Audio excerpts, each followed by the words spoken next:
All right, hello everyone and welcome. Today we're going to get our hands a little dirty with a really critical task for any diesel engine, working on the valves in the cylinder head. We're going to walk through the whole shebang, taking them out, getting them clean, and giving them a proper inspection, all step by step. So here's our game plan for today. We'll kick things off with some crucial prep work, because you gotta start right. Then we'll dive into the actual valve removal process itself. After that, we'll get into the super important cleaning and inspection, and finally, we'll wrap it all up by looking at why all this work is so vital for the engine's health. Okay, let's jump into section 1. Any good mechanic will tell you that a job is pretty much won or lost before you even start. It's all in the preparation. So let's go over the tools you'll need and how to get everything set up for a smooth job. These are the stars of our show today.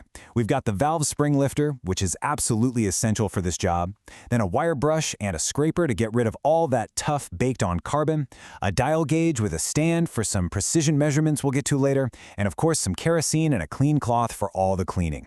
The very first step, make sure every single one of these tools is clean and in good shape. First things first, get that cylinder head up on your workbench and secure it on a couple of wooden blocks. You need a stable platform. And here is a massive pro tip, so listen up. Before you do anything else, mark the position of each valve. Why? Well, think about it. Each valve has spent thousands of hours seating itself perfectly into its own specific spot. If you mix them up when you put it back together, you could ruin that perfect seal and lose compression. It's a simple step that saves a huge headache. All right, with our prep work done and everything marked, we're ready for the main event, getting those valves out. This is where we get into the core mechanics of actually disassembling the valve assembly. This part requires a nice steady hand. You want to position your valve spring compressor so it's perfectly centered over the valve retainer. Now, carefully and smoothly, you're going to compress that spring just enough so you can clearly see the two little cotters, some people call them locks, that hold the whole thing together. And this brings us to a huge safety warning. I really can't overstate this, folks. That spring you just compressed is holding a ton of stored energy. You absolutely have to be careful and focused right now, because if it slips or lets go unexpectedly, it can be really dangerous. So, with the spring held down, you can now carefully pluck out those two little cotters. A small magnet or a pick works great for this.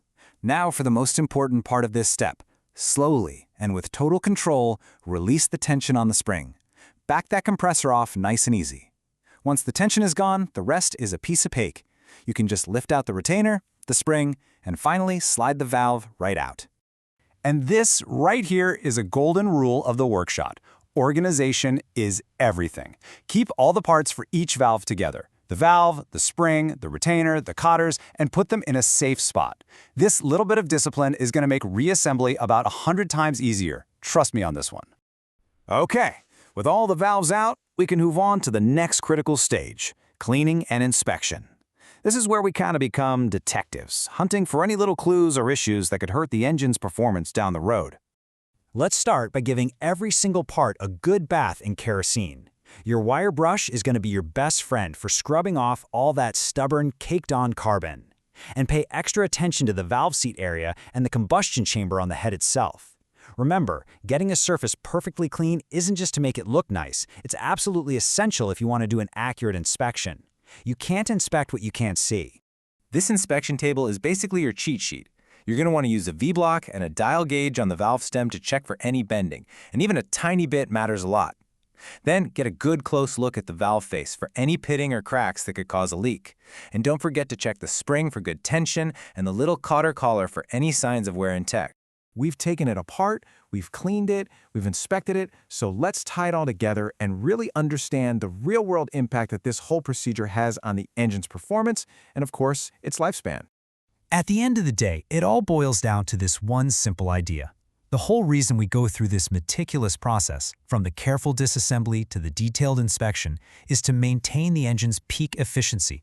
Proper maintenance like this directly leads to sustained power and a longer life for that engine. It's as simple as that.